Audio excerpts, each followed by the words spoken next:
Sharpie, and as you see by the title I put in at 5:30 this morning, about 9:30 last night, Scott said, yeah, I'll do a speech. So he's got a little impromptu speech ready for, or about to be prepared for us.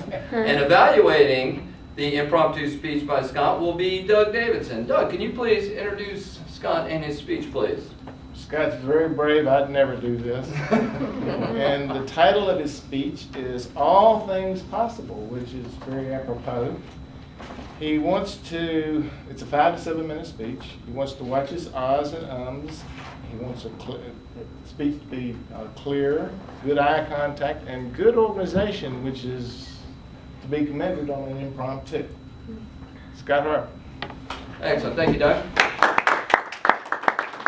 Scott, if you have any tax tips to share, if you could please share those with us before you begin, we appreciate it. I've actually got a good tax story here. A few years ago when I first filed my taxes for state of North Carolina doing the e-file with TurboTax, I got a letter in the mail about July saying from the North Carolina Department of Revenue saying we haven't received your money for your taxes. There's a little bit of a penalty. I don't know the amount, but it seems severe. And I had to write a check to the North Carolina Department of Revenue to pay my taxes. So just remember to pay your taxes, or you're probably here from the government of some sort. But anyway, my speech this morning is titled All Things Possible. One of the greatest running backs of all time was considered one of the worst athletes in middle school his 8th grade year. He used to never go out to recess. He ended up winning the Heisman Trophy at University of Georgia and had ended up being set the record for freshman, sophomore, and junior year in college for rushing yards. He had 1,600 rushing yards his freshman year, about 1,700. They won the national title his freshman year, and they went to the championship game his sophomore and junior year. His freshman year, they beat Notre Dame, I believe it was, to win the championship. But his name was Herschel Walker, and in 8th grade, he said he used to be so scared to go out in recess, never went out, and his last day he went out in recess, he got bullied and beat up, and he was an overweight kid. He said that his teachers had him in a separate desk away from the other kids and said he was special.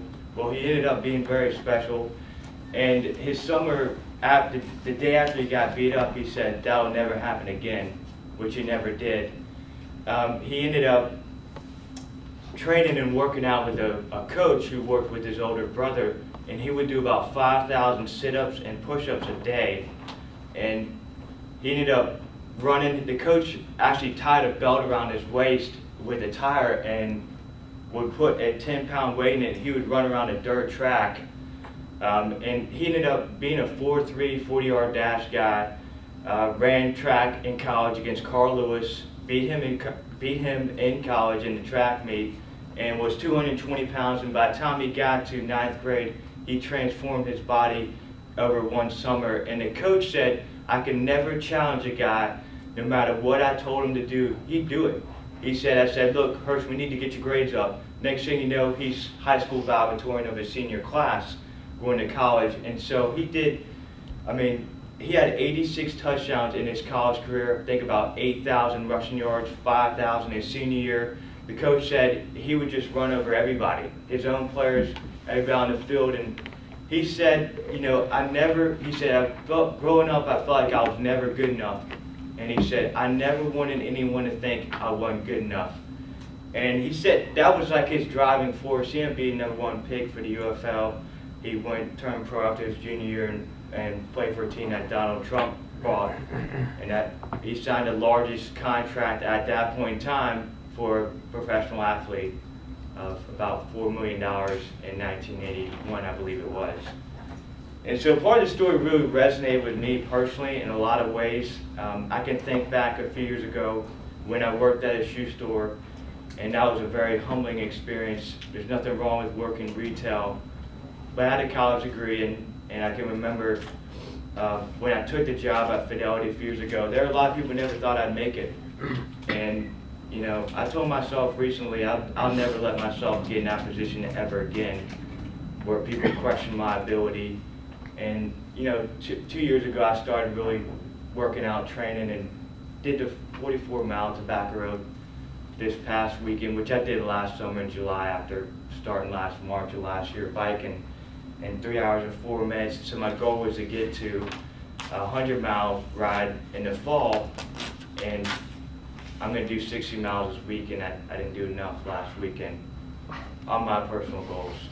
And so I thought about the next thing I wanted to do was get to where I could do 1,000 push-ups a day, because that's, I said, well, I'm not going to do 5,000, I just don't have that kind of time. But I'm going to get to where I can do 1,000. I'm already at 200. I know y'all probably think that sounds crazy, but it's not really. I mean, a lot of times I think in life people sit there and they see a goal and they think it's so big that they never even take the first step to get there. And it's all about taking that first step. And once you take that first step, I mean, it's just increment. You can't just set some crazy expectation that, I didn't tell myself the first time I went riding, I'm going to do 44 miles a day. It doesn't work like that. I mean, you have to put in the training, and I do 20 miles every single day after work at the Tobacco Road Trail. And so it just takes time to get there. And so it's just a matter of time. I mean, that's the way I've always felt about anything when it comes to goals. But you can always set your mind to do whatever you want to in life if you're willing to put in the work ethic and give it 110% every single day. And Herschel Walker can still, at 50, run a 4.4 40-yard dash, or not 40-yard dash, 40 time in 4.4 seconds, still does 5,000 push-ups every day, 5,000 sit-ups every day, and he's still just as in good a shape as he's always been. So I think that's something to really admire, and for me personally, trying to be my best, I want to continue pushing myself to the next limit, exercising mentally and spiritually in all three ways. So all things really are possible in my opinion. Thank you.